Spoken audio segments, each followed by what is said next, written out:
Welcome to the Endurance Drive podcast. Our mission is to share the key principles that structure our approach to endurance training and coaching. I'm Katie. And I'm Elena. And Elena, I have to say, I have been thinking about this episode for a very, very long time, and I am so excited to be recording it with you. I know, I'm really excited too. We were like, I don't know how it's gonna go, blah, blah, blah. We were kind of anticipating this event that Katie will talk about more, but I think it's gonna be really fun to recap. Um, Spoiler alert, she crushed it, but we'll hear more about that soon. And yeah, I'm just really excited to interview her because beforehand I was restraining myself from asking too many questions before we started recording because there's just so much I want to learn. So yeah, I'm very excited. Awesome. Well, I feel like we've done a good job of being each other's interviewer for these big races and events. So I appreciate you doing that for me. But before we do that, I would love to hear your most recent coaching and training insights. And then maybe we can jump into some of my insights from the Secret Marathon.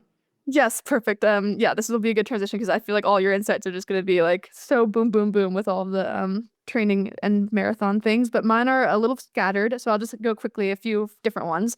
The first is that I've started volunteering with Girls on the Run, which for anyone who doesn't know what Girls on the Run is, it's an awesome program that enrolls girls typically in elementary and middle school, and they train over the course of a season for a 5K. So it's running based, but honestly, it's like not just about the running. There's so much coaching that goes into it around life skills for confidence building and how you get through hard things and that kind of stuff.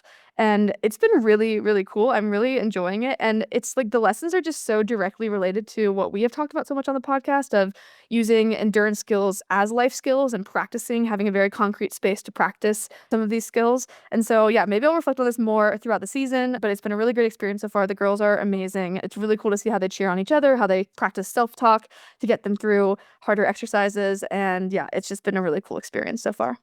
That's awesome, Lana. I love that you're doing this. And I think we both kind of dabbled in different volunteering opportunities that we find through our sport. I think often that's the type of volunteering that can be the most fulfilling because it also is like an activity and a thing that you love that's consistent with your values.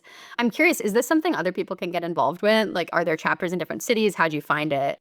Yes, absolutely. That's kind of why I brought it up because it's a pretty big program, actually. It's awesome. They have it all around the world. It's definitely in all major cities, I'm almost certain.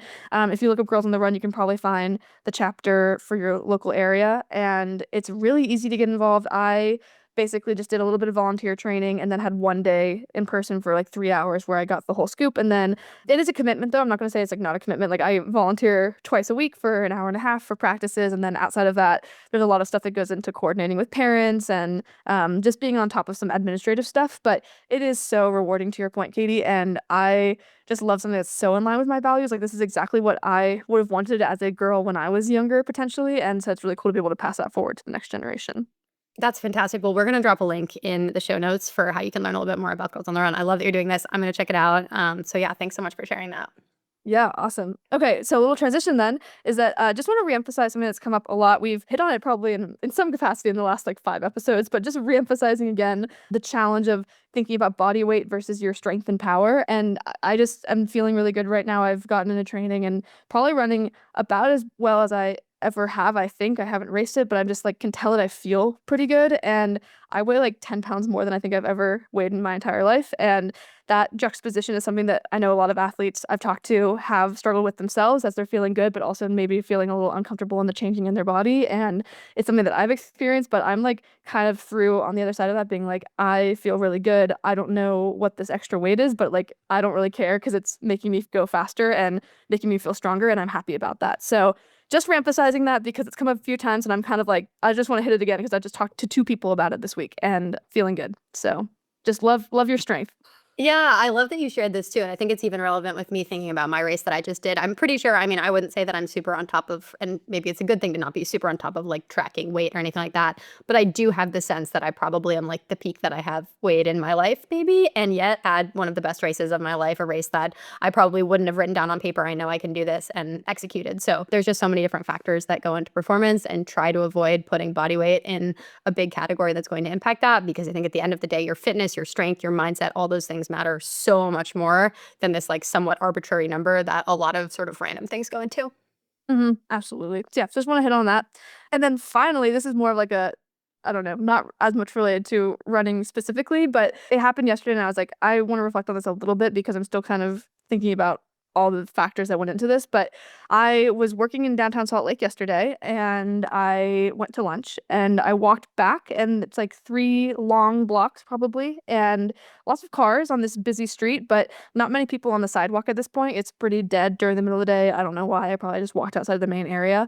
And I ended up being followed for a couple blocks by a guy. And then as soon as I realized this and was already kind of freaked out by it, I crossed the street at an illegal spot and I don't think he was expecting that. And he started chasing after me when I did that. And so then I had to run full sprint for a couple blocks and I lost him. I don't think he was a good runner and he probably wasn't expecting me to just like run fast away at that moment. But it was definitely really jarring. And I just came up with all these feelings that I haven't thought about in a while around my safety. And I mean, I'm out running all the time alone. I'm on trails all the time alone. I haven't questioned that in a long time. And I think it's a privilege that I don't often question my safety when I'm out and about. Of all things, it was at my lunch hour in Salt Lake City where I had to experience this. But I don't know. I just like was reflecting on that and thinking about how for women it does come up a lot and how shaken I did feel by that. It like threw me off the entire rest of the afternoon. I had like full adrenaline. I had the fight or flight response. And I don't really know what else to say about that other than just like I really empathize with people who have experienced this and for people who are concerned about safety. It's very valid and I wish we didn't have to think about this. And I may have overreacted. I'm not really sure what he would have done or whatnot, but like you don't know and that's kind of the point. So stay safe out there. Yeah, buddy walks, buddy runs. I wish we weren't always doing that, but I think it is really nice to run with women. I ended up running with a couple friends afterwards, so I just texted them being like, hey, I just need to run with some people today because I'm a little bit freaked out. So community is strong and yeah, hang in there. Ugh, I'm really sorry that this happened, Elena. And I think we've touched on this maybe a long time ago on one or two of our episodes, but it is a very real threat. I think many of our listeners and we too have experienced a lot of like, being catcalled or being followed or just being somewhere you don't feel exactly right. I'm curious, like, do you think that there's anything that we can do as a community that you would do differently, like going forward with runs? I wish that we didn't have to have like a list of things that we could be thinking about doing for safety, but sometimes you can't run with other people. And is it a matter of like well-lit areas or anything like that? How would you think about that going forward? Yeah, I mean, it's tricky because part of me wants to be like, look, this will happen and I'm not going to change anything because I don't want to give in to this fear all the time. But on the flip side, there are definitely things that I have thought about doing. Like running with friends is like the number one thing. That was what I reached out to. And yeah, you can't always run with friends.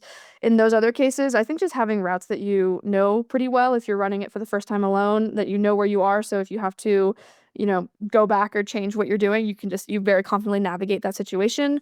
I have talked with people about running with pepper spray. Honestly, I haven't done that, and maybe I should if I'm out running. The ironic thing here is that this didn't happen while I was running, and it easily could have, but I just haven't had that experience on trail. But that's probably where I feel the most isolated. So definitely, I would say like running with friends for the most part. And then in this situation, I've now learned like maybe I'm not going to walk on that side of the street by myself. And so in those situations, like I've learned where not to go. And I think if you have any of those places where you just get an icky feeling or something doesn't feel right, no judgment at all, just don't go there. I think that's just listen to your gut. Like my number one advice probably is just like listen to your gut. And I spent classically like, I don't know, you go to Reddit whenever you're unsure about anything. I went to Reddit and was reading about how other people would have responded in that situation. And it was kind of interesting because some people were like, well, you just stand firm and call them out, or you like start filming them or something, or run to a crowded place. And those are all, I think, fair ideas. But the thing is, like when I'm alone and I don't know and there actually weren't other people around me, my gut was run and I just ran. So I kind of stand by that decision, which is kind of interesting to see my body process that in like real time. But yeah, just listen to your gut and tell others what you're doing and just be aware.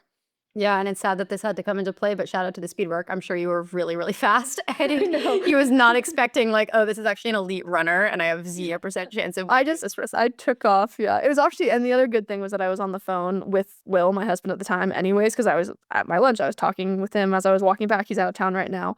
And I was able to talk it through with him. Like, okay, some guy's talking to me. Now he's following me. He's still following me. He's getting closer. He's running, I'm running. And then Will was just on the phone with me as I was running. And that just helped me like calm down. So yeah, if you need to talk to someone while you're out there, I think that can make you feel a little safer, like someone's there. And I think that can also help with if anyone was being creepy, they know that, someone would be aware immediately. So if you're ever feeling a little bit scared, maybe just call someone. I've done that before too. Not in this situation where this was as bad as this, but like when I felt unsafe before, I usually just call someone and talk to them. So yeah. That's a great idea. And I think to think about, people that you trust, telling them where you're going to your run, when, like, what time you're going to be back, having maybe Find My Friends, like different location tracking services can be helpful there. Where if you're like, hey, if I'm not back by 12:30, you should probably try to figure out where I am or text me or something like that. I think it'll be pretty helpful. Totally. Yeah. But okay, flipping from that, I know that was a little bit scary, but I just wanted to happen recently, so I just wanted to bring that up. I would love now to transition to Katie and just get a little bit of a debrief on your insights, starting, and we'll get into some questions on your secret marathon. But for anyone who doesn't know, Katie did a marathon over the weekend. She absolutely crushed it, and it was a quote unquote secret marathon. So I'll let her explain that a little bit more. But yeah, Katie, could you share some of your insights from this awesome day?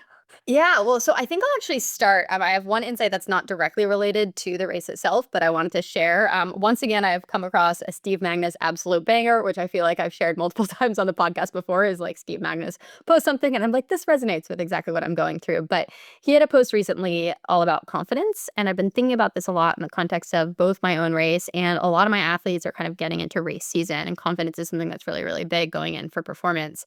So I just wanted to read a few highlighted quotes from this post. I'm putting the post in the show notes. But when Steve Magnus talks about confidence, he says, real confidence is quiet, grounded. It says, I've done this before or something close to it, and I can do it again. Confidence demands evidence. You build it by doing hard things and seeing that you can survive and adapt and grow. One of the best ways to build real confidence, lower the bar. Seriously, create a floor, a baseline level of effort or execution you can always hit no matter how you feel. When the floor is solid, the ceiling rises naturally. And I'll talk about that a little bit in the context of how I thought about this race, how I thought about goals for this race. What is the floor that I want to do to be able to perform? He also says, we often confuse confidence with control, but real confidence is about being okay with uncertainty. You don't control the outcome, but you control your effort, your response, your values. That's the shift from needing guarantees to trusting your process. We have talked about process goals probably 100 times on the podcast before, but that's really, really important anytime you're going for a big goal. And then a couple other things he said, real confidence doesn't mean you always feel ready. It means you trust yourself to show up even when you don't. You've built the reps, you've faced the discomfort, you've seen yourself push through before. Confidence isn't the absence of fear, it's the decision to keep going alongside it. Real confidence isn't bravado, it's a relationship with yourself built on evidence, honesty, and small wins that compound over time. You don't need to feel invincible, you just need to know you'll show up no matter what. That kind of confidence isn't flashy, but it's the kind that lasts.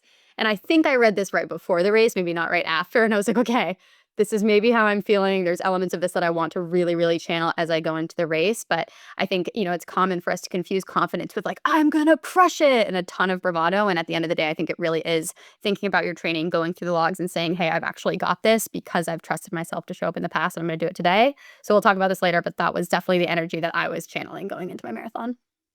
Yeah, I love this, especially just the starting point of it's quiet and grounded. I have also thrived in that feeling. I've never been a flashy person to be like, I'm gonna go crush it, I'm gonna put it all out there and like vocalize it all. I think Katie, where maybe we're a little bit similar in that, where we like to stay behind the scenes a little bit and like to show up just like trusting ourselves and trusting our process. But to see you do that behind the scenes for the last several months and adapt and kind of stay grounded in this confidence, I really do think it was a huge part of your success because like we've talked about before on the podcast so many times before, the mental side is so important. The mental side is like at least I would say at least half the battle, like physical and mental, just because you're out there for a long enough time that you have a ton of thoughts going through your head and you have to be able to have those be serving you as opposed to pulling you back. And it's so easy to be pulled back by your thoughts. So definitely want to hear more about this, but maybe we can transition a little bit into like the actual marathon and maybe just explain to people why you even wanted to do this marathon and with this idea of confidence, why was it also important for you to keep it on the down low, keep it a quote secret marathon?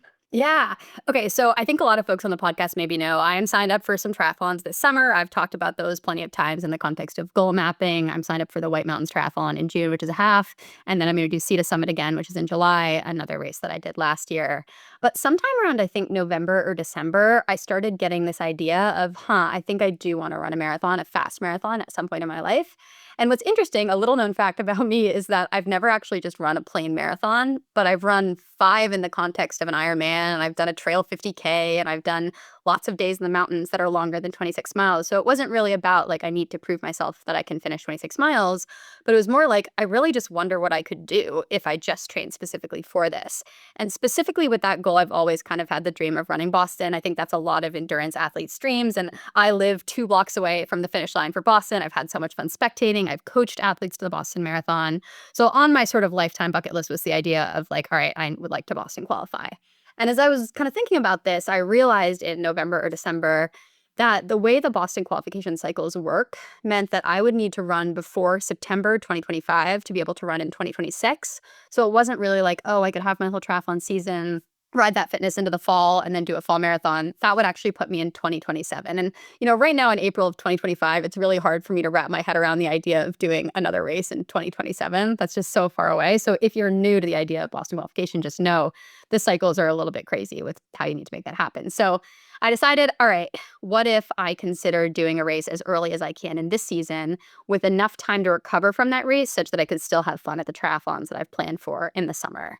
And so I basically looked around and I was like, I think I'm going to do this. I think I'm going to find an early April marathon. Something else I'll say about why I wanted to do a marathon is that running was my first intro to triathlon. I ran cross country in high school. I was for many years a quote runner who does triathlons rather than like a triathlete or anything. And I think it still always has been my favorite. I love kind of running people down at the end of the race. So I was like, this could be really fun to structure my training in a way that's mostly focused on running. And so I looked around and I was kind of on the hunt for a marathon that would happen probably in late March or early April.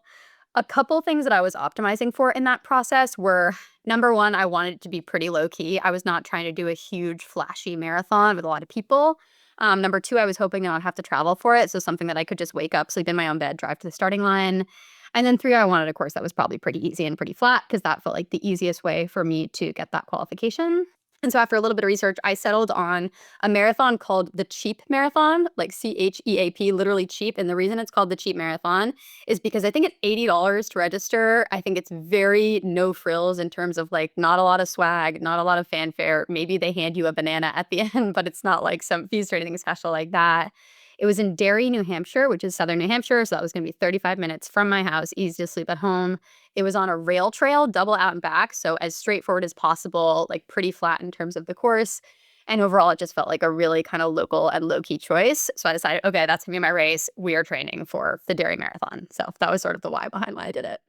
I love how you are so intentional with how, like, you planned your whole race calendar and race season, which is something that we've talked about before on the podcast as well, is, like, what are our goals? How do we actually, like, fit in what we want to do? And how you decided to come up with this in the April timeframe. I'm kinda curious too to hear a little bit of, like, were you nervous about that, doing a marathon in this time period, or was it something that you were like, "Okay, I'm just really excited about it," or was it a bit of both and you kind of, like, felt it out as you got into it?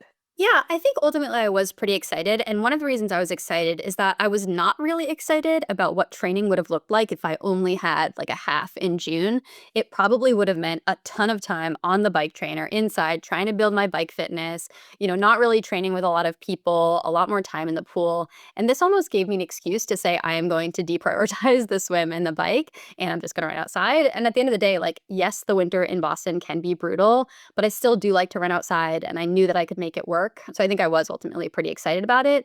The only thing I was worried about was, running a marathon training in general. I was a little bit worried about the potential for injury. I didn't want to mess up the rest of my season just because it would be higher run volume than I was used to. But in a little bit, I'll talk more about kind of how I structured my plan to minimize that risk. It was a ton of cross training. It was a ton of strength training and body work. And I think all of that kind of helped me stay healthy the entire training cycle. Yeah, awesome. That makes a lot of sense. And why keep it a secret in the first place?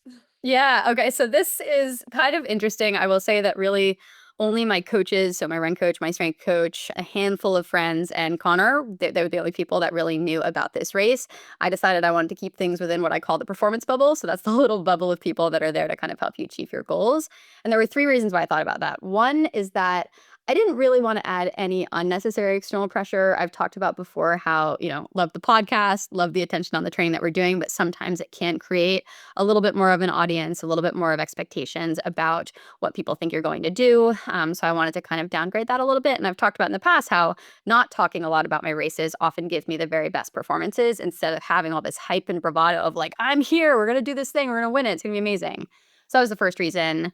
Second thing is I've talked about in the past how I want to really focus on intrinsic motivation and building that sort of intrinsic bubble. So I asked myself like, hey, how would it feel to do a badass 20-mile long run and then not get any kudos for it? Like, just let's make sure that I'm really doing it for the right reasons. And I ultimately was, but that was just sort of new to me. And then finally, I think I wanted to reserve the right to pivot if things weren't going well or I wasn't loving the training. So let's say like, life got crazy or I got injured or something happened. I didn't want it to feel like a letdown if this didn't happen. So I was just like, hey, let's start the plan. Let's see how it goes. But I didn't feel like so committed that I wanted the whole world to know that this was happening. Yeah, I love it. Yeah, again, so intentional. And now I'm bummed that I missed so many opportunities to give you kudos on your on your long run. So maybe you have to retroactively post all of them. I know. I was wondering if I should do that because I think if you look at my Strava now, it looks like I definitely didn't have the mileage to be ready for a marathon, but just know that every single one of my long runs has been hidden as soon as they got over 12 miles. So, Yeah. Oh wow, incredible. Yeah, it's also just cool to and that broader reflection of what you were just talking about, like how you were able to listen to like what was motivating to you and exciting to you, and like actually you almost practice that intrinsic motivation by thinking about like, hey, this triathlon training doesn't sound as fun for me right now. I want to do something else, so I can force myself to do something else and have an excuse for that, and then also practice the intrinsic motivation of like I'm just going out and doing my thing, and I don't really like it's in its own bubble. So yeah, what a cool way of approaching it, kind of like a fun like mental experiment alongside actual training. And yeah, maybe this becomes part of your performance strategy moving forward. But I'm kind of transitioning a little bit to like the actual race then. How did you think about your actual goals for this race? yeah, so the reason I wanted to do this, like I said before, was that I wanted to qualify for Boston. I was not really trying to prove to myself that I could run 26 miles. And so initially, I basically had a roll down of very straightforward A, B, C goals. A was a 3:15, B was a 3:20, C was a 3:25. For my age group, the qualifying standard for Boston is a 3:25, though generally it's good to try to go maybe 5, 6 minutes faster than that because there's a lot of people that qualify and not enough slots. So I figured, okay, on the worst day, I would still like to at least be able to run the standard, have a shot at qualifying. On the okay day, let's try for a 3:20. On the best day, let's try for a sub 3:15. And that was sort of where I thought my fitness was even just starting out. Like if I just went out in November and tried to do it, I was thinking, maybe I could run a 3:20. Now, I will say it's okay for goals to evolve over the course of a training cycle. And as my fitness built, I realized that 3:15 was probably in reach even on more of like just an average B day. So I maybe upgraded my goals to saying like, hey, A goal is a 3:10, B goal is a 3:15, C goal is a 3:20. But something interesting that I reflected on was I did have some conversations with my coaches about whether it was worth it to even finish if I didn't hit that C goal. Like let's say I started and my heart rate was at threshold, but I was running pace to run a 3:30. Is that even worth my time? And initially I said no, it wasn't. But by the time I made it to the starting line, and we'll kind of discuss the adversity that was in the way of me getting to the starting line of this race, I think we decided like, hey, let's have a D goal here of finishing regardless, given what it took to actually get to this starting line. And yes, I could still sign up and do another race several weeks later, to get that Boston qualification if I didn't get it. But broader point is like, it's okay for that to evolve and it's okay to have different goals and even just see what your training is telling you with respect to what realistic goals exist. Love that. Yeah, the roll down approach and also adapting that. And yeah, the interesting conversation around whether or not you should finish a race. I think that's like can sometimes be a touchy conversation with people because at least in the ultra world, there's like a die before DNF kind of mentality sometimes. And sometimes it is really valuable to just know that like, hey, if this isn't going my way for whatever reason, it's actually smarter for me to just call it and try again later. But also it's very valid oftentimes to be like, my goal is to finish it no matter what. So I love how you actually like thought about that a little bit as well. Okay, and then also, I'm sure a lot of triathletes listening are pretty interested in how you, as a awesome triathlete, approach training for a marathon. Is it really that different? How did you structure that? And how did it feel compared to what you're used to doing? Yeah, so I have coached many people to marathon before, but I haven't, again, like I said, done a standalone one by myself. And the goal of this plan was I still want to be training for triathlon. I still want to be a triathlete. I still want to be able to roll right into my half Ironman prep pretty much as soon as I finish this run. So we basically built this plan. I worked with an amazing run coach named Jay. I worked with a great strength coach and sort of strength physical therapist team that was all supporting me through this. And the way we built the plan was I'm only going to run 4 times a week. I'm going to do one speed workout, usually on the road, kind of like a smooth 5, 10K pace intervals. I did 2 easy runs, usually with strides or hill strides in there. And then I did one long run. And roughly 6 or 7 weeks out, we added a lot of like marathon pace into those long runs. But what's really interesting is that I never really had huge mileage here. I think my highest mileage week was around 45. I hit 45 several times. And a lot of marathoners really are pushing like 60, 70 plus mile weeks.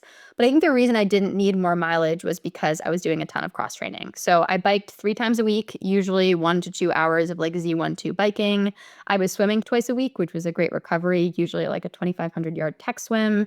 And I was doing 2 heavy weighted strengths per week. So very much full body stuff with a lot of run specific work, things like single leg work. Some examples of exercises that can really help with running are things like rear foot elevated split squats, lateral step downs with a heavy weight, a split stance deadlift, weighted single leg squats, and then some plyo stuff like box jumps and lateral bounding. All of that was really supporting the running. And I think all of this was centered around the idea of like, what's the minimum effective dose I can do in running while still being fully prepared? And I think I did hit that just right. I will say a couple other staples of the training where I did a 20 miler 3 times. Two had some really solid marathon pace work. I think that was 3 and 4 weeks out. And my biggest training run the whole cycle was 20 miles with 15 at goal marathon pace on the cheap marathon race course. I actually went straight out there. I executed almost exactly as I wanted to on race day. And that was probably the biggest confidence booster of the whole cycle, where I was like, okay, I know I can hold this for 15 miles and I wasn't totally spent. So I think I've got this kind of ready to go for the race. I love that. Yeah, it's so structured and focused. And I'm like the strength too. It's like I'm kind of curious about that actually. That's what stands out to me because you said doing some heavy moves and also like a lot of this run supported stuff. How did that evolve as you were getting closer to the marathon? Do you like back off some of the strength or are you kind of just balanced throughout and just like supporting kind of maintenance or how does that work? Yeah, so I wasn't exactly sure about this, but I really trust I have an incredible strength coach who kind of knew what she was doing and also has a lot of running experience. And we kept things pretty heavy the entire time. I was often surprised at how sore I was going into some of my workouts and some of my long runs. And I would probably caution athletes on doing this too much if they aren't kind of working with a strength trainer who can make sure that they're doing everything in a aligned way and recovering well. But we peaked at kind of the heaviest load the same week that I did 2 20 milers back to back. And that was like the most that I could put my body through. But then what was awesome was as soon as we started to taper that down, I started to feel really, really good. And when I showed up at race day, totally recovered from all the strength training, as well as like realizing all of the body benefits of lifting like that, I was absolutely flying. So I do stand by that approach. But I think there were times where I was really, really struggling in the gym, or I felt like my runs were suffering a little bit as a result of that. And I would sometimes try to just structure my days. So, like, I'm going to lift on a Tuesday and I'm not doing my speed work until Thursday because I need to recover for at least a day from that harder strength work. So, I think that's why the bike and the swim had zero intensity whatsoever. You can only optimize for so many intense things in a week. But I was always trying to say, like, let's have an easy day before my long run, an easy day before my workout, and an easy day before my harder strength day of like the 2 strength days that I usually do. Yeah, awesome. That makes a lot of sense. And you talked a little bit about like the body feeling of lifting like that. Just describe a little bit of like how you feel like that approach helped you in this build. Yeah, I mean, I think it really helped me just feel like a super durable athlete. I was building muscle too, which was surprising. And I think that there's a lot of talk out there about like being really lean and stuff like that. But honestly, I was building serious muscle in this build. It was very targeted and that was focusing on my legs, but my legs were just way stronger than they'd been before. And that meant that they can go longer. And as long as you're supporting them with good fueling, good hydration, and good recovery in between, I think that does feel pretty good. It helps you move faster and it helps you move more efficiently. So I stand by it. I am team strength all of the way here. And I think most importantly, too, I had zero injuries during this entire training cycle. I didn't even really have anything that felt like a niggle. Like sometimes I have little spots that aches and pains or whatever, but I felt so solid from an injury prevention perspective that I think probably the strength was the main reason that that worked out. Yeah, that's awesome. I might be hitting you up afterwards for these strength plans because I'm actually in the market for strength that feels doable and also very useful while I'm building mileage. So that sounds awesome. Okay, very cool. And then anything else that was like important for you throughout training apart from the actual workouts? Yeah, so I definitely was pretty intentional about doing some type of body work once or twice a week. So I worked with a team of physical therapists who were fantastic. We were doing like scraping, we were doing active stretching, stuff like that. Occasionally, if I was really beat up, I would treat myself to a little sports massage, which is always nice to do.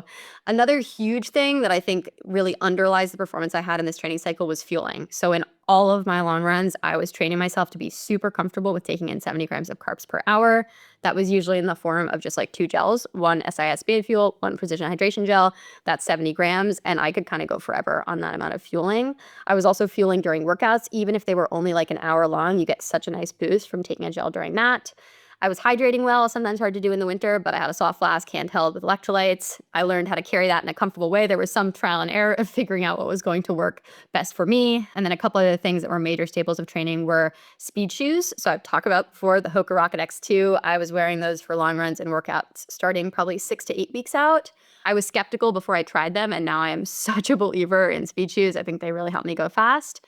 And then the last thing that I really was intentional about was, when possible, trying to clear the calendar for the rest of the day post long run so I could really recover from that. And so just like legs up, I was usually kind of editing our podcast or working on plans for my athletes.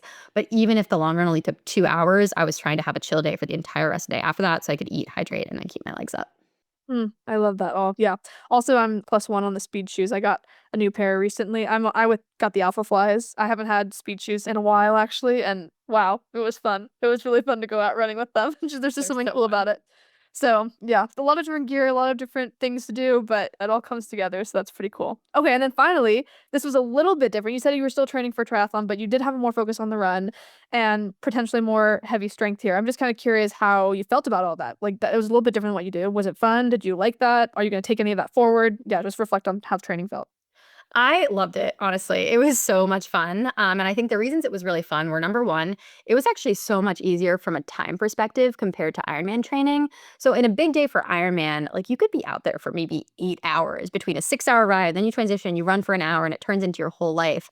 But for me, like my longest run ever, the whole training cycle, other than the marathon, took me 2.5 hours. You still have the whole day ahead of you. A 2.5 hour ride is like pretty chill in the triathlete world. So, I realize like if you're just a runner, this sounds kind of crazy. I'm putting in 14-hour weeks, but at the end of the day, it felt a lot more manageable, which I really appreciated. I also really appreciated the ability to kind of get my training done anywhere. So as long as you have your shoes and your gels, you can kind of just go out the door relative to, oh my gosh, do I need to rent a bike? Where is this pool? It's tricky if I travel. All of that has been kind of challenging for me in the past. And this was a lot easier with like any type of moving life parts. I would say it was really fun to try something new also. So I haven't done this much speed work or really like long run speed work in Ironman training. So it just felt like a new stimulus.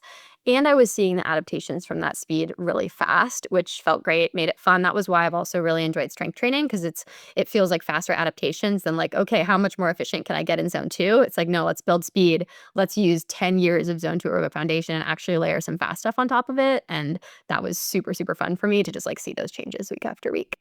Yeah, super cool. Once you get into like layering speed on top of your super strong base, you're also doing so much cross training. Like you say, 14-hour week sounds like, yeah, that's a lot for me. I would have to like build that up if I were doing that much cross training. But yeah, you can really start leveraging what you've built, all the bricks you've laid before, and then start seeing those adaptations pretty quickly when you give specific training. So that's super, super cool. So we have a whole about foundation coming into this race. Maybe it's time to transition a little bit into the race itself and how it went. Maybe you could just set the scene of how you were feeling kind of coming into this race. Now we're like week of, how was it going? Where was your head at that point?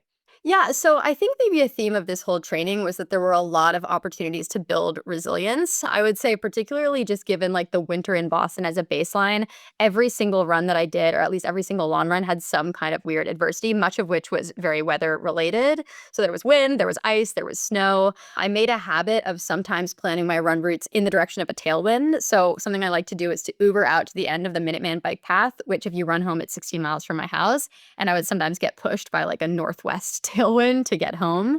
But I remember one story in particular where my run coach had sent me out to do a 12 miler with 6 miles at goal half marathon pace. So it was going to be sort of a shorter run than some of my other long ones. And I went to do it on the Minuteman bike path. And I got out there in my speed shoes. And there was so much ice that it was basically just a 16-mile ice skating rink on the bike path. And I was like, oh my gosh, first of all, I'm in the middle of Bedford, Massachusetts right now. There's not a lot I can do about the situation. And secondly, I think I'm going to wipe out if I try to run fast on this.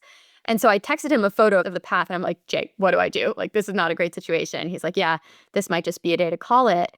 And then I thought, I know I have to run 20 miles next weekend. And if I just sort of run on the side of the trail in the snow, I can do that better than running on the path. So in that moment, I just said, okay, today's the day that I'm gonna do my 20 miler. And I like switched and was adaptable and was resilient. And that was awesome because otherwise I would have been really nervous about my 20-mile run. But when you don't know that it's your 20-mile run until like 4 or 5 miles into your 12 miler, then it tends to work out pretty well. So I ran 20 easy miles that day. There was another day where I had to run 16 miles. I was up in Maine and there were 40-mile-an-hour wind gusts. And I couldn't find a good route. It was gonna be really tricky. And I ended up going and doing a mix of road and track. I got on a track and I did a bunch of probably 9 miles worth of marathon pace on a track because it was a little bit easier to deal with the wind. I was only getting blasted for half of each lap. And so I think like at the end of the day, training in these brutal winter conditions kind of sucked, but it also made me super durable. And then on the rare days where weather didn't present a huge challenge, I just felt amazing. I was like, what? I'm not getting blasted by a 40-mile-an-hour wind, or I'm not trying to run half marathon pace on a skating rink, all of that. And so that all helped me think like, okay, I am adaptable, I'm resilient, this is gonna be totally fine. I think there were a couple other things that happened that were just like challenging. I traveled a little bit. I was in Utah at one point with you, and the altitude there really wrecked me. I did one ski weekend in Vermont, and it was just bad weather there. That kind of wrecked me. I was sick a couple times. I did one 16 miler that I just didn't feel very good during. And I got home and felt terrible, and then took a flu test and turned out that I had flu A. And I was like, all right, well, if I got 16 miles done with flu A, like I think I can probably do this. And then, like, even a little bit darker than that, I talked about previously on the podcast, I experienced some pretty serious grief during this training cycle. I lost my grandmother really unexpectedly. I was supposed to run a 20 miler the day after that happened. And that was one of the few runs that I literally shut down during it. Like, I could not do it. My body didn't let me do it. So all these things in mind, like there was a ton of adversity. Some of it's sort of run of the mill, some of it's bigger than that. But I think during it, I just kept saying, hey, if I just have a normal day on race day, I'm going to absolutely crush it, because even though this stuff was hard, I still got out there. I still did something. And I think anyone who experiences challenges during their training, that's a great way to have confidence in yourself and know that you can just try. You can probably get through something, and that you'll be in a little bit of a better place, even if there's adversity on race day. Yeah, I mean, talk about that quiet confidence from all these resilience data points. Like, this is where it comes from. And also, if anyone wasn't sure if Katie is a badass at this point, Katie's a badass. Yeah, this is epic. I mean, 40-mile-an-hour wins on the track. Doesn't get much worse than that for getting a long run in. So, yeah, totally building some resilience data points. Okay, so yeah, training was tough, but you pushed through. You were crushing it still. You get to the race week. Where are you there?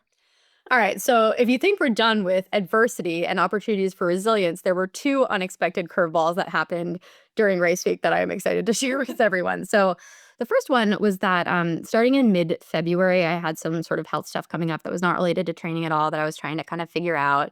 And all of that culminated in me actually finding out the Friday before the race, so like 8 days out, that I needed to get an MRI on the Tuesday before the race. And I tell my athletes, like, hey, let's try to keep stress low during race week. Getting an MRI and waiting for the results is probably the worst thing that you could do if you're trying to keep stress levels low during race week. And so the weekend before, I was really kind of freaking out. There was a lot of uncertainty around it. Getting the actual MRI was pretty scary. I wasn't used to that. I hadn't had too many of those before. And then in the days after that, I was sort of waiting for those results. So I will just say I did not have an ideal prep during those days. I was not sleeping well. My appetite was kind of messed up. My physiological stress levels were through the roof, even though like my actual ability to run wasn't really impacted. So that's something that came up and was very hard. And I will say that kind of until the Wednesday-ish before the race, I wasn't even sure if I was going to do it, because, if I got results that were scary, then that would probably changed how I thought about the race. So I was trying to do my best to like get the taper in, try to sleep, try to eat well, all of that, but it just like wasn't exactly happening. So that was the number one thing that was challenging. The good news was that Wednesday before the race, I did end up getting results back and found out that everything was okay. And I was like, okay, I'm totally blissed out. This is awesome. It is time to lock in. We've got a marathon on Saturday. Like, let's sit down and make our race plan. And I'm usually someone who would probably make a race plan a little bit earlier, like the weekend before, kind of sit down, sketch everything out, say, here's the packet pickup information. I tell all my athletes, do this when we got from the race. But I was distracted by the MRI, so I didn't do that. I sit down that afternoon on a Wednesday to try to figure this out, and I go on my email and I'm, command effing for the cheap marathon, for the dairy marathon, for Millennium Running, and I cannot find any record of me having ever signed up for this race. There's no confirmation. I'm like, that's weird. I must have deleted the email or something. So I went into my credit card statement and similarly could not find any record of ever having paid the $80 for the cheap marathon. It's not in there. Then I go to the Millennium Running website and they actually have a start list up, and I realize that I am not on the start list for this week. And I'm starting to get like increasingly panicked about this situation of like, am I signed up? What's going on? And I knew from the website it said that the race was already sold out. So I call Millennium Running and I'm like, hey guys, I've been training for this race pretty hard for about 4 months. I'm not sure if my registration didn't go through or if I didn't click submit or confirm or whatever that is. Is there anything that I can do? Can I just sign up now? And they're basically like, sorry, you can't. It's closed. We've already done bib assignments. We don't do bib transfers. We can't really help you. And it sort of felt like the whole world was crashing in that moment. Like, I'm not trying to catastrophize, but I'd had a really tough week getting to this point. There'd been so much adversity getting to even like the point where I was actually excited to race that I was really upset and I was really kind of freaking out. And I remember I called Connor, and then we quickly realized that the person I needed to call was my running coach, Jay. I texted Jay. I was like, hey, can you call me? Jay picks up the phone. I'm crying. It's a mess. And he just says very slowly and calmly, we are going to figure this out.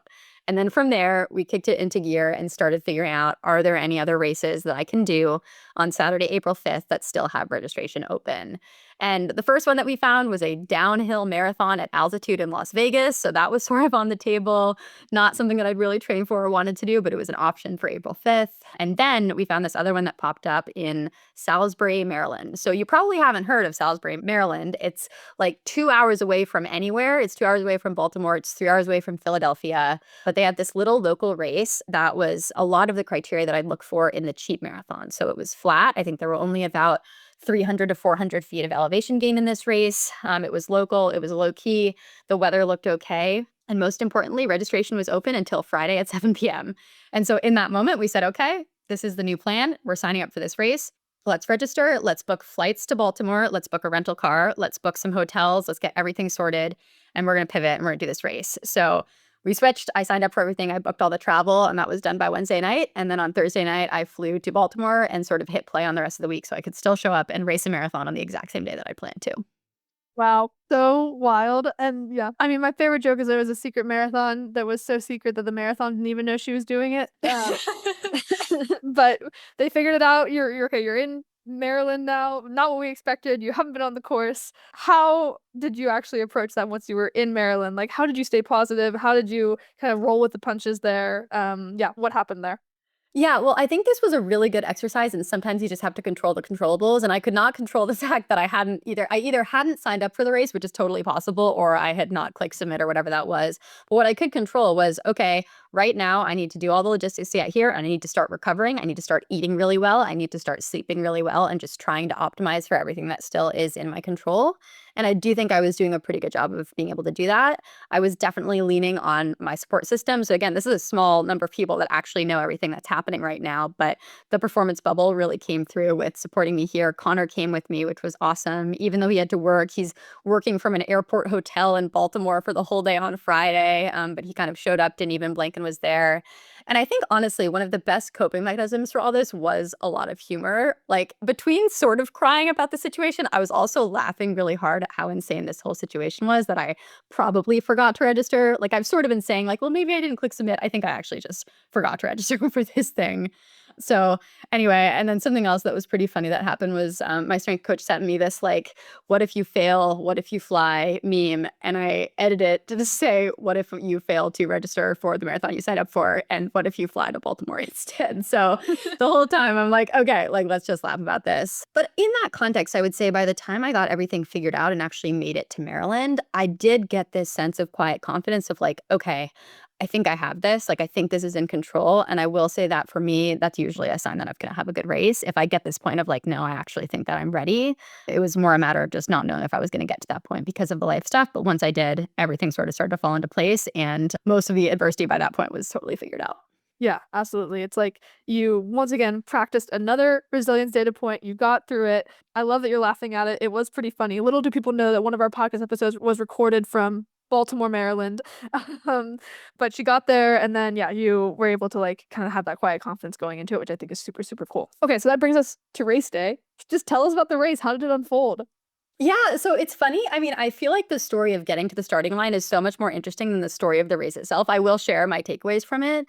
But at the end of the day, like it was a flat course. The only major variables were there was some wind on like some of the long straightaways, and there was a little bit higher humidity and slightly warmer than if I had been racing at the cheap marathon, but not enough for heat or humidity to be a huge factor. My race plan was to kind of go out around, say, like a 7:20-ish pace, which would be around that 3:15 mark, hang there for the first 10 or so, work down to maybe a 7:05, 7:10 if I was feeling good, and then see what I had left in the next six.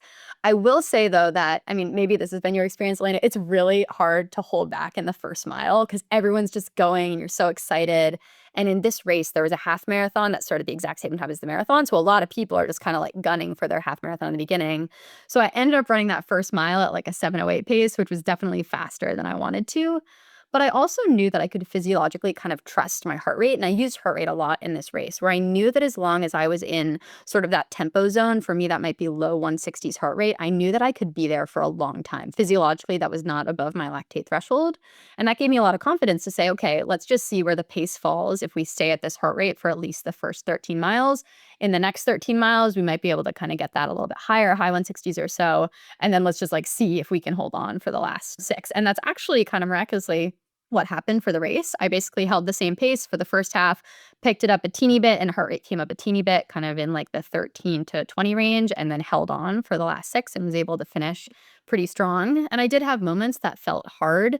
But again, I just kept telling myself, like, first of all, no one said that this was easy. No one said that marathon training or racing was going to be easy at all. And secondly, was just thinking a lot about like, take this 1 mile at a time. Always ask yourself, can I hold this pace for 1 more mile? Don't ask yourself you can hold it for 11 more miles or 6 more miles or whatever that is.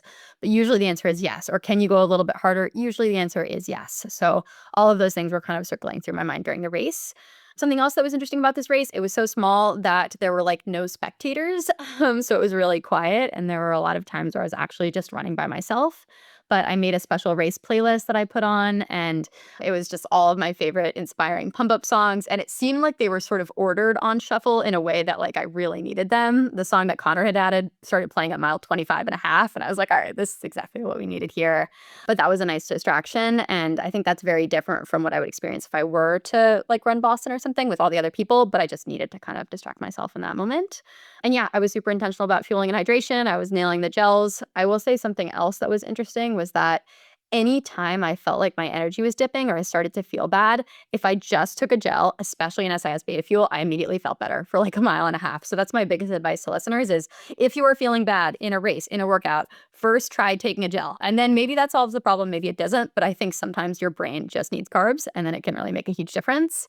And yeah, I mean, I took gels at mile 21 and 24, like right at the end. I probably took 80 grams of carbs in the last 6 miles, which felt awesome, and was able to kind of run the last mile fast. And yeah, I ended up running a 3:08. My Garmin said it was 26.3 miles, so a little bit long, but I only also later found out that I finished second, which was really cool. Again, this is a small race, but that was not one of my goals going in, and it was definitely a nice surprise. And yeah, and I got the Boston qualification by a lot of times. So I would say all in all, a big success, sort of a crazy story, especially after the crazy story of CETA Summit. I was hoping to just have like a normal training cycle, and yet this was extremely stressful and a lot, but I'm glad that it worked out and I had a ton of fun in the process. Yeah, I mean, huge congrats, first of all. This is epic. I was so excited to follow along. And granted, I couldn't actually follow along because this marathon was so small that it didn't have tracking. So I was waiting for Katie to share the results. But it was, yeah, it was really, really cool to follow along with the journey and to see you execute so well. I think that's what's so cool too, is that we kind of how you're talking this through, it shows the importance of having a plan, but then also adapting the plan and trusting so much of like the different kinds of experience that you've garnered through training. So how you approach fueling, how you approach your pacing with your heart rate, etc. Because I think your plan makes a ton of sense and it probably helped with the confidence, the quiet confidence of having that plan. But, you know, if you're not feeling good, you take another gel. Like you don't have to take it every 20, 30 minutes on the dot or whatever. Or if your pacing feels good and your heart rate's okay, keep it. Like you don't need to say artificially, I need to go slower because this is not what I planned on doing. So give yourself the opportunity to adapt the plan and have the best day possible. But I think having the plan in the first place helps with that quiet confidence. And Katie, it's so cool that you executed so well amidst all the craziness. Really exciting. And maybe I'll get to transition you into being more of a marathon slash trail runner in the long term. Well, I have to say, Elena, first of all, thank you very much. And Elena was one of those people in the performance bubble. She sort of was seeing this whole thing unfold as it was happening. Elena, you were really, really helpful to me. And like, number one, great advice on marathoning. I think some advice that you gave me that I was thinking about the whole race was use the first half to build your confidence for the second half. And I was thinking about the entire time. So you were definitely the expert here. I'm certainly not the marathon expert, but I was channeling a lot of your energy coming there. So thank you so much for being a part of that. Of course, I love to hear it and follow along. And also, that advice is some of my favorite marathon advice that I had gotten before from a previous coach. So I'm passing it forward. And for anyone who's marathoning, remember that. Just use the first half to gain confidence so that you can go execute the second half. Because if you can get yourself really in your confidence, in your flow in that first half, I think you can crush. So that's awesome. Okay, I just like, we've got through this race. You're now a few days out. How are you feeling? If you're looking back on this whole thing, what's on your mind at this point? Yeah, so it's Wednesday now. This episode is going to come out in another week. So it'll be like a week and a half after the race. But I feel great. Honestly, I've recovered a lot faster than I do from Ironman. I've done some easy swimming and biking in the last couple of days. But I think at the end of the day, an event that takes you a little over 3 hours is gonna be different on your body than an event that takes you, say, 11 hours plus 12 hours, 13 hours, however long that is. So I'm grateful for that. I think it also helps that this was not a hilly marathon. I imagine that hills would have left me a whole lot more sore, but I do feel overall pretty good, and a lot of that comes down to good active recovery, good hydration, good fueling, and good sleep in the days after the race. I knew that I was working from a sleep deficit, so it's been nice to kinda get back on track with that. Broad reflection related to that is that Ironman marathon is basically a different sport from regular marathon. Ironman marathon is all about lasting on your feet. Standalone marathon is all about running fast. So thinking about speed work and marathon pace long runs, and knowing that these two efforts are going to be in basically different heart rate zones. Ironman marathon is often like a high zone 2, maybe into tempo effort, whereas this truly is like a tempo threshold for most of it. So that was really different, and I feel better equipped now for my marathon athletes. Before I was kind of like, yeah, this probably makes sense, and now I'm like, no, I exactly know what goes into this, and it does require a lot of that marathon training. Something else I've reflected on a little bit, just some helpful tips for getting through long runs. I'm a huge fan of like fun playlists. I'm not really a purist when it comes to like, I won't listen to any music. And of course, if you're not allowed to listen to music in your race, you should probably know how to do it without it. But when it's like 12 degrees and 40-mile-an-hour winds, sometimes you just need a really fun playlist and noise canceling AirPods to take to the track. So that's something that I was doing. And also getting creative about routes. So things like doing multiple loops was something that came up a lot for me with long runs, like doing 5 laps of a 4-mile course or something where you can very easily refuel and create your own aid station. Doing a point-to-point course with an Uber, that was fun for me. Doing multiple different out and backs, all of that I think is pretty helpful. Something else that came up was just some helpful mantras and mindset strategies, which I've already talked about. Something my run coach would say a lot is let the long run come to you. It helps a lot in thinking about kind of anxiety leading up to long runs, where like just go out and just let it happen as it's happening. Don't be thinking about, I have to run 18 miles today. Think about, okay, I have to start running, and I'm going to focus on what I see. I'm going to focus on my music. I'm going to focus on my feel, and eventually that long run will just come to you. Another one that I think about a lot is if I'm happy and healthy on race day, I'm going to be an effing force. That's something that I would tell myself often, where the choices that you're making in life need to be kind of getting you happy and getting you healthy, because at the end of the day, those two things are going to be most powerful in addition to your fitness or having that good day. It goes back to really good mindset. So especially in like the 2 days after I figured out all the logistics, I was like, just get happy and healthy. That's all we're trying to do right now. Happy and healthy, happy and healthy. And there's a lot of different ways to do that, especially kind of leaning on your support network, I think. Another principle that I've talked about with my coach is the idea of transcendent grit. And he describes this as combining the woo-woo of the whole racing experience and getting something out of yourself with the toughness of racing and going after a goal. I think at the end of the day, we've talked about how this stuff is really kind of silly. Like here we are running 26.2 miles, or maybe it's 26.3 miles, but there is a lot of meaning in there, and it does require a lot of toughness. So just kind of getting to ground in that. And then, yeah, maybe the last thing is just really being able to ground in gratitude. I think there were a lot of reasons that I shouldn't have started this race, or that could have limited my ability to start this race. And the whole time I was like, yeah, this hurts. My legs hurt, my lungs hurt, my chest hurts. Like everything's kind of done. And yet I am so grateful to be out here and grateful for all the people that helped me get here. That can be a really nice distraction tool, I think, when things are really hard. Yeah, absolutely. It's like, wow, there's so many good, like, little phrases in there. I do really like the focus on happy and healthy, and that's definitely something that maybe I haven't, like, explicitly come up with a phrase for, but now I will with your phrase. But, I think about that a lot too, and we've talked about that, I think, on the podcast before as well, of just, like, focusing on that and letting everything else kind of happen instead of focusing so specifically on, like, the actual, like, race goal or whatnot, and, they're both important. But, yeah, I have really resonated with that, and it's been serving me, I think, as well too, along with gratitude. Just remember to kind of get your power however you can get your power, and think about how we're all connected in this way, and we can just be outside and enjoy the weather, and we're with other racers, and we have a support network, etc. Like, we're so lucky to be able to do these things, and I think that's really, really powerful. So I love it. Thanks for so many good little insights on this. It's like we basically just did the whole episode of insights from Katie on marathon training, which I absolutely love. Okay, so yeah, we're close to time too. I'm curious, Katie, just quickly, now you've done this marathon, what are you thinking about coming in the future? What's next for you? I know we have your triathlon races, but do you think you're gonna do more marathons? Like, are you gonna do Boston now that you qualified? What's it look like? Yeah, so I would love to run Boston in 2026. It probably won't be a secret because I've told everyone. So that is the plan. I think I get to sign up for that in September. And I am still signed up for my triathlons this summer. So White Mountains Tri and Sea to Summit are on my calendar. There are no other secret races as of now, just so folks know. Maybe there will be if I find something that really excites me. But I'm actually really excited to see where the bike fitness and the swim fitness are and just build from there. And my sense is, we talk about a lot how all fitness is good fitness, and I've been working tempo and threshold in all these new zones. I do think that when I get on the bike and do hard things, I'm going to be fitter than I was before, which is really cool. It will probably take a little bit of time to just get used to that, but I'm planning to kind of transition that. So I'll build a plan coming up that is cutting run volume, but maintaining some good run speed, building in a lot more workouts on the bike, and then maybe I will do one workout a week in the pool instead of just my 2 tech swims. But the jury's out on that one. Like I might be fine with just not really channeling a lot of energy into the swim, but we will see.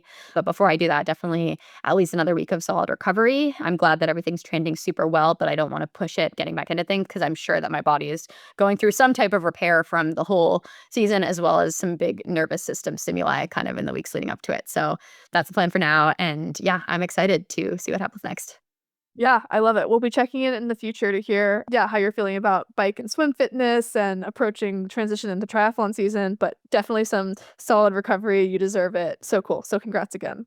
Okay, amazing. Maybe we should transition to challenge of the week for everyone. Katie, do you want to kick us off with your challenge of the week? My challenge of the week is thank your support system. So this is a special shout out to everybody in my performance bubble who supported me, especially Connor, my coaches, my physical therapist, some amazing friends. I think I would not have showed up happy and healthy on race day if not for that group. And I am just so grateful. It felt like really a team effort to get me there and a team win. So thank your support system. Love that. Yep, team sport. I think that's awesome. Okay, mine a little different. My challenge of the week is pretty simple. It's just stop to take a photo while out training. The weather's getting nice. Hopefully, there's some spring sun, and just remember to enjoy it. Just like take a second and really take in the gratitude and enjoy what you're doing. So take a photo and remember training. Also, I love seeing photos on Strava. People should post more photos. True. So true. Okay, gear pick of the week. Katie, what do you got? Okay, so I'm gonna really quick rapid fire my entire setup for training and racing. What am I wearing? What am I doing? And what got me through this marathon prep? So this is a bunch of things that we have recommended as individual gear picks, but I'm gonna think of them as like a combined thing. So for all these cold runs, I am wearing my Houdini jacket. That's an amazing Patagonia windbreaker that we both love. The Naked Run Belt was fantastic for me. So I've put a link to that in the show notes. Skeeta headbands for when it's cold out. I, of course, didn't race in a Skeeta headband, but that's perfect for anytime it's cold. The Craft hybrid weather gloves, which have like a little convertible mitten versus glove, first on how cold it is. Lululemon Power Stride socks, the Hoka Mach 6 or the Rocket X2 are my running shoes. I like On running shorts or the Lululemon Fast and Free tights. I wear the Swiftly Tech race length long sleeve shirt. To avoid chafing, I'm a big fan of Tri Slides. That is a triathlon product that is going in, and I think I've recommended that before. The Polar Verity Sense heart rate strap, that's an armband. AirPods, which are great, you know, for all those long runs with music. And then for hydration, I'm holding a Nathan ExoShot 2.0 14 milliliter, I think, or liter, something like that, flask. And then I have Precision Hydration 30 gels, SIS Beta Fuels 40 grams, and Element electrolytes. And I'm pretty sure that is everything I was wearing in all of these races and using. And again, that sounds like a long list, but compared to triathlon gear, that's a pretty short list. So if you have this stuff, I think you will be in good shape for any type of marathon training. Maybe this is the lesson, is that I should just do triathlons so that all of my run training just seems like no big deal. I know. Yeah, it isn't. I mean, and I will say, actually, I didn't add this before, but one of the most powerful mindset strategies that I had during the run was I am so glad this is not an Ironman. Like, it hurt. It was not easy, but it was easier than Ironman for me at the end of the day, even though I feel like I left it all out there. So I'm glad that I had that experience to say, like, okay, let's keep this all in perspective. And I'm sure you could say with ultras too, like a 100-mile race is a little bit different from running marathon, even though marathon could be really, really hard. Totally. I think of it in time. I'm like, "Oh, I only have to do, like, a seventh of what I would have Yes. done before." Exactly. Exactly. So, yeah, I love that. Okay, mine is pretty simple, maybe on the recovery side. I love the Air Relax leg sleeves, and they're basically like, if you guys know Normatec boots, same thing, just compression leg sleeves. They feel really good after workouts, after long runs. I usually will just sit on the couch and also catch up on my computer after a run or something and have this recovery. The thing that's nice about the Air Relax is that they are less than half the cost, I think, of Normatec, and I think they do just as great of a job. So if anyone's looking for some nice recovery tools moving into race season, I would recommend those. That's amazing. Yeah, I do have a pair of Normatechs. I do think they're overpriced, but I will say whenever I was clearing my calendar for those long run days, I would sit and do Training Peaks comments and do programming in my Normatech boots. And it's nice because it's a type of recovery that's really passive. Like you don't actually have to do anything. And I can be very dedicated in my training, but I'm the laziest recovery person you've ever met. So like it doesn't really work for me to be like, oh, I'm in a foam roll, whatever, because I won't do it. So I can sit though in Normatech boots if I can just muster up the energy to actually put them on. I totally agree. I'm the exact same way, which is why they're great. Most passive recovery tool, they feel great. I don't know if they do much, but they honestly they feel really good to me, and that's all that matters. So recommend. Love it. Okay, well, this was awesome. Katie, thanks again for sharing so many great insights and for crushing it. And maybe you should do more secret marathons so we can do more episodes like this. But I loved it. Well, thank you. And thank you so much. You were a great interviewer. I'm excited to turn around for you in some upcoming races that you have. That's going to be a lot of fun. But yeah, at the end of the day, I just really appreciate the listeners, the community. And if it's your first time here listening to the Secret Marathon episode, please consider dropping us a rating or review or sharing the podcast with someone else who might be doing a secret marathon or is just interested in the sport. We will catch you all next time. Thanks again for listening.